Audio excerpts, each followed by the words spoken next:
രാവിലെ തന്നെ പൊന്നൂസും ഞാനും കൂടി ഒന്ന് വട്ടം കറങ്ങുന്നുണ്ടേ. പിന്നെ ഒന്ന് കിച്ചണിൽ ചെന്ന് മൂടി പൊക്കി നോക്കിയപ്പോൾ അതാ പഴം പുഴുങ്ങിയത്. ഇതിൻ്റെ പിന്നിൽ അമ്മയുടെ ശക്തമായ കൈകളാണേ. എന്നെ ആർക്കും വേണ്ടേന്ന് പറഞ്ഞ ചായ ഇതാ തിളച്ച് തൂവിപ്പോകാൻ വേണ്ടി റെഡി ആയിട്ടിരിക്കുന്നുണ്ട്. എന്നും രാവിലെ കഴിക്കാൻ ചപ്പാത്തി ഉള്ളൂ എന്ന് കമൻറ്റ് ഇട്ട ആൻറ്റിക്ക് വേണ്ടി ഇന്നത്തെ ബ്രേക്ക്ഫാസ്റ്റ് ഡെഡിക്കേറ്റ് ചെയ്യുക കേട്ടോ. ചേച്ചിയുടെ അനിയത്തിയുടെ സ്നേഹപ്രകടനമാണ് ഇപ്പോൾ ഈ കണ്ടുകൊണ്ടിരിക്കുന്നത്. ഇനി എന്നത്തെയും പോലെ അടുത്ത പരിപാടി എന്താണെന്ന് വെച്ചാൽ കുഞ്ഞാവനെ കുളിപ്പിക്കലും ഉറക്കലും ഒക്കെയാണേ. കുളിപ്പിക്കുക എന്ന് കേട്ടത് ഒരാൾ ദേ കസാര എടുത്തുകൊണ്ട് ഓടിയിട്ടുണ്ട് കേട്ടോ. പൊന്നൂസ് നമ്മുടെ വീട്ടിൽ എന്ത് പരിപാടി അവതരിപ്പിച്ചിട്ടുണ്ടെങ്കിലും അവിടെ എല്ലാം മുമ്പിലുണ്ടാവുമേ. പ്രത്യേകിച്ച് വെള്ളത്തിക്കളി. എന്നാൽ അവളെ കുളിപ്പിക്കാൻ ഇങ്ങോട്ട് വിളിച്ചിട്ടുണ്ടെങ്കിൽ അങ്ങോട്ട് ഓടുവേ. അങ്ങനെ കുഞ്ഞേച്ചിയുടെ നേതൃത്വത്തിൽ കുഞ്ഞാവേനെ കുളിപ്പിക്കലും ഉറക്കലും ഒക്കെ കഴിഞ്ഞിട്ടുണ്ട്. തലേദിവസം അലക്കിയിട്ട തുണികളൊക്കെ എടുത്ത് വൃത്തിയാക്കി മടക്കി വെക്കുക എന്നുള്ളതാണ് അടുത്ത പരിപാടി. തിളയ്ക്കുന്ന തിള കണ്ടാൽ തോന്നും ഉച്ചയ്ക്ക് 10 കൂട്ടം കറികളുടെ കൂടെ വിളമ്പാനുള്ളതാണ്. അത് കഴിഞ്ഞ് ഞാനും പൊന്നൂസും കൂടി ഒന്ന് പുഴയിൽ പോയിട്ടുണ്ടായിരുന്നേ.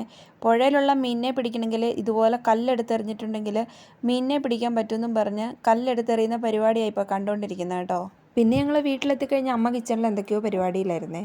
എന്തോ സ്പെഷ്യൽ ഐറ്റം ഉണ്ടാക്കി തരാമെന്നാണ് പറഞ്ഞത്. പുഴയിൽ പോയി പൊന്നൂസ് കല്ലെറിഞ്ഞ് പിടിച്ച മീനല്ല കേട്ടോ വെള്ളത്തിൽ കിടക്കുന്നത്. ചമ്മന്തി അരയ്ക്കാനുള്ളതാണേ.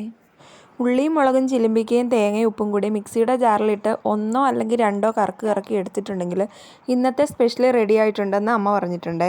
മുറ്റത്ത് കിടന്ന കല്ലെല്ലാം ഓർഡറിലാക്കി വെച്ചിട്ട് പൊന്നൂസിനാണെങ്കിൽ സന്തോഷം കൊണ്ട് ഇരിക്കാനും നിൽക്കാനും വയ്യാതെ ഡാൻസ് കളിച്ചുകൊണ്ടിരിക്കുവാണേ.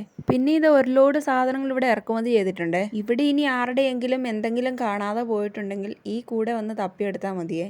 പിന്നെ ഇതാ കൂടത്തിൽ രാവിലെ പെറുക്കിയെടുത്ത കല്ലും ഫ്രൈ ചെയ്ത് വെച്ചിട്ടുണ്ട് കേട്ടോ. വൈകുന്നേരം ഫുഡ് കഴിക്കുമ്പോൾ സ്പെഷ്യലാണെന്നാണ് പറഞ്ഞത്. പിന്നെ വൈകുന്നേരം ചായ കൂടി എല്ലാം കഴിഞ്ഞ് അമ്മയും പൊന്നൂസും കൂടെ പള്ളിയിലേക്ക് പോകാൻ വേണ്ടി റെഡി ആയിട്ട് പോവുകയാണ്.